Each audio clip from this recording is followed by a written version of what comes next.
Hello guys, welcome back to our channel. आज की video में मैं अपना बैंक ऑफ महाराष्ट्र के साथ जो क्लर्क का डीवी हुआ था उसका एक्सपीरियंस शेयर करने वाला हूँ। आप सबसे पहले ये जान लीजिए कि ये सिर्फ बैंक ऑफ महाराष्ट्र के लिए ही बता रहा हूँ क्योंकि मैंने उसी का दिया है ना। अगर ये डिफ़र कर सकता है बैंक टू बैंक, अगर आप बैंक ऑफ इंडिया में ज्वाइन होने वाले हैं या फिर अदर बैंक किसी भी नेशनलाइज बैंक में ज्वाइन होने वाले हैं तो उसके लिए अलग अलग हो सकता है। ठीक है, सबसे पहले स्टार्ट करते हैं। तो 1 अप्रैल को हमारा IBPS का रिज़ल्ट आया था जिसमें हमें बता दिया गया था कि आपको कौन सा बैंक अलॉट हुआ है। जैसे मुझे बैंक ऑफ महाराष्ट्र अलॉट हुआ था। ठीक है, फिर उसके बाद 5 अप्रैल को हमारा ऑफ़र लेटर आ चुका था। ये मैंने प्रीवियस वीडियो में शेयर कर चुका हूँ मैं। 5 अप्रैल जस्ट 4 डेज़ में हमारा ऑफ़र लेटर आ गया था। जनरली दूसरी बैंक्स के ऑफ़र लेटर को टाइम लगा था, 10 to 15 डेज़ लगे थे। यूको बैंक का आया था, फिर बैंक ऑफ इंडिया का भी आया था। इस तरीके से काफ़ी टाइम लगता है। ठीक है, 5 अप्रैल को हमारा ऑफ़र लेटर आ चुका था। उसके बाद आफ्टर 25 डेज़ हमें पोस्टिंग एंड ज्वाइनिंग लेटर दिया था।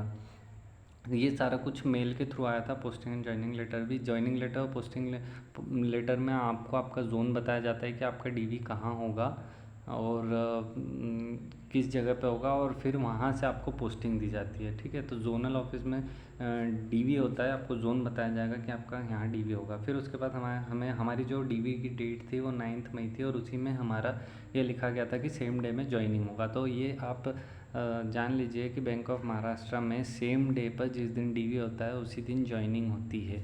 ठीक है, डीवी से रिलेटेड डॉक्यूमेंट्स भी जो जो लगते हैं वो मैं आपको बताते जाता हूँ। ठीक है, जो मेनली जो फोकस्ड रहते हैं, जो इम्पोर्टेंट रहते हैं, वही बताऊँगा मैं। डीवी में हमें सबसे पहले जो इम्पोर्टेंट चीज़ है ना, जो सबसे मेन इम्पोर्टेंट है वो है मार्कशीट्स सारी, किस किस की, 10th 12th, ग्रेजुएशन अगर पोस्ट ग्रेजुएशन है वो, या अदर कोई सा प्रोफेशनल कोर्स किया है, MBA वगैरह किया है तो वो। ठीक है, फिर उसके बाद आपकी ID, आपका आधार कार्ड होना चाहिए और पैन कार्ड होना चाहिए। ठीक है, और इसकी डिटेल्स जो है वो मैच होना चाहिए सारी दूसरी जहाँ पे आपने एप्लीकेशन फॉर्म भी फिल किया था जो IBPS का, उसके साथ आपका नाम, डेट ऑफ बर्थ, ये सारी मैच होना चाहिए। 10th की मार्कशीट में भी आपकी जो डेट ऑफ बर्थ है वो मैच होना चाहिए। ये दो चीज़ें सबसे इम्पॉर्टेंट है। इसके अलावा जो आपका पुलिस वेरिफिकेशन होता है ना, ये आपका इम्पॉर्टेंट है, ये आपके पास होना ज़रूरी है। इसके अलावा आपको अगर बॉन्ड भरने का बोला है तो बॉन्ड ये बहुत ज़रूरी होता है। इसके अलावा कैरेक्टर सर्टिफिकेट भी इम्पॉर्टेंट है। कैरेक्टर सर्टिफिकेट में आप किसी भी रेप्यूटेड पर्सन से आप सिग्नेचर करा सकते हैं। अगर गेजेटेड ऑफिसर है तो ज़्यादा बेटर रहेगा, आप गेजेटेड ऑफिसर से करा। जैसे स्कूल के प्रिंसिपल होते हैं, गवर्नमेंट स्कूल के प्रिंसिपल्स होते हैं, डॉक्टर्स होते हैं, है ना, या फिर तहसीलदार वगैरह जो होते हैं, इनके साइन करवा सकते हैं। और इसके अलावा आपका जो मेडिकल सर्टिफिकेट होता है वो, ठीक है, मेडिकल सर्टिफिकेट आप कहीं भी किसी भी गवर्नमेंट हॉस्पिटल से करवा सकते हैं। इसके अलावा आपको जो इम्पोर्टेंट है, आपका कास्ट सर्टिफिकेट इम्पॉर्टेंट है और EWS सर्टिफिकेट इम्पॉर्टेंट है। ये सारी चीज़ें आपके पास होना कंपलसरी है, इसके बिना वो कैंसिल कर सकते हैं आपका कैंडिडेचर। ठीक है, ये सारी चीज़ें जो है वो इम्पॉर्टेंट है। कास्ट सर्टिफिकेट जो है वो आपका सेंट्रल फॉर्मेट में होना चाहिए और EWS सर्टिफिकेट जो है जिस फाइनेंशियल ईयर में डीवी हो रहा है उस फाइनेंशियल ईयर का ही EWS सर्टिफिकेट वैलिड होगा। ठीक है, ये सारी चीज़ें आपके पास होना कंपलसरी है जब भी आप डीवी देने जाए। एक चीज़ माइंड से निकाल दे कि डीवी के बाद आपको फिर से टाइम मिलेगा ज्वाइनिंग के लिए, तो बैंक ऑफ महाराष्ट्र में ऐसा नहीं होता। सेम डे ज्वाइनिंग भी मिल जाती है। अगर जैसे आपका जोन है, उसी जोन में आपका 50 किलोमीटर के अंदर आपका अगर पोस्टिंग है ब्रांच में, तो आपको सेम डे वहाँ पे रिपोर्ट करना पड़ेगा। या तो फिर अगर ज़्यादा दूर है तो आपको दूर पोस्टिंग में 1 दिन का टाइम मिल जाएगा, नेक्स्ट डे आपको वहाँ पे रिपोर्ट करना ही पड़ेगा। नाउ मैं पर्सनल एक्सपीरियंस शेयर करता हूँ कि मेरा 30 तारीख को ऑर्डर आया और 9th को मुझे जाना था जोनल ऑफिस में। जोनल ऑफिस गया, वहाँ पे हमें पहले यूनियन पर्सन्स ने बुलाया था। यूनियन के हेड जो थे हमारे जोन के, उन्होंने बुलाया था, ब्रेकफास्ट वगैरह करवाया और फिर उन्होंने ब्रीफिंग दी कि ऐसा ऐसा डीवी में आपको लेकर जाना है, और अगर आपके पास कुछ नहीं है तो आप उनसे शेयर कर सकते हैं कि हमारे पास ऐसा नहीं है, ऐसा तो हम क्या कर सकते हैं, तो वो लोग आपकी हेल्प करेंगे। फिर उसके बाद हम लोग गए हमारे जोनल ऑफिस में एचआर जो थे उन्होंने हमें ब्रीफिंग दी, थोड़ी बहुत डॉक्यूमेंट्स आपके अरेंज कर लीजिए वगैरह वगैरह। फिर हमारा डीवी हुआ। डीवी में कुछ नहीं, ये सारी चीज़ें मार्कशीट्स वगैरह चेक होती है, आईडी आपकी चेक होती है, डेट ऑफ बर्थ के साथ मैच करते हैं, सिग्नेचर करते हैं, एक चेकलिस्ट होती है।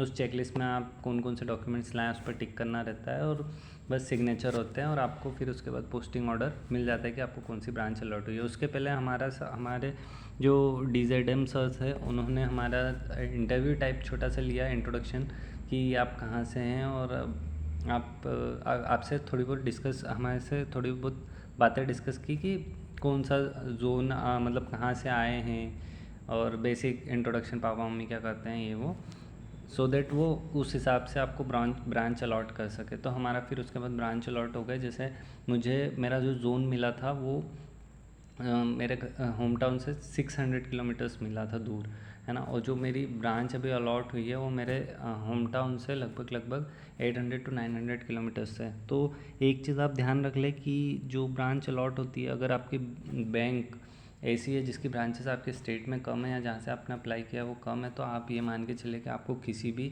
जोन में या कितनी भी दूर आपको भेजा जा सकता है, ठीक है। दूसरी चीज़, एक चीज़ ये भी नोट कर लें कि ऐसा सोचना नहीं कि आपको पास वाले ही जोन मिलेगा। फॉर एग्ज़ाम्पल, जैसे किसी किसी स्टेट में 3 जोन है, 2 जोन है, ठीक है, तो आपके पास वाला आपको जोन मिले ये कंपलसरी नहीं है, आपको दूर वाला। जैसे मुझे जो जोन मिला है, मेरा 3 जोन थे मेरे स्टेट में, MP में 3 जोन थे, इंदौर, भोपाल, जबलपुर, तो मुझे दूर वाला जबलपुर वाला जोन मिला था, ठीक है। इसके बाद जो आपको, जैसे हम लोग वहाँ, फिर मैंने नेक्स्ट डे 10 तारीख को वहाँ पे ज्वाइन किया, पोस्टिंग जहाँ पे हमें ब्रांच मिला था, तो वहाँ पे हमने पोस्टिंग ले ली थी। तो ये थोड़ा सा एक ओवरव्यू टाइप है कि DV हमारा कैसा हुआ और क्या हुआ, है ना। रेस्ट एक चीज़ बता दूँ कि मैंने एक टेलीग्राम ग्रुप क्रिएट किया है उन लोगों के लिए जिनको हेल्प चाहिए, गाइडेंस चाहिए, या जिनका DV बाकी है, किसी को डॉक्यूमेंट्स रिलेटेड क्वेरी हो सकती है, अदर बैंक की भी हो सकती है। जितना पॉसिबल होगा मैं आप लोगों की हेल्प करूँगा, और जेन्युइन हेल्प करूँगा। कोई मतलब ऐसा नहीं कि अगर मुझे नहीं पता होगी कोई चीज़ तो मैं क्लियरली मना कर दूँगा कि ये चीज़ मुझे नहीं पता। Rest, thank you for watching this video, bye bye.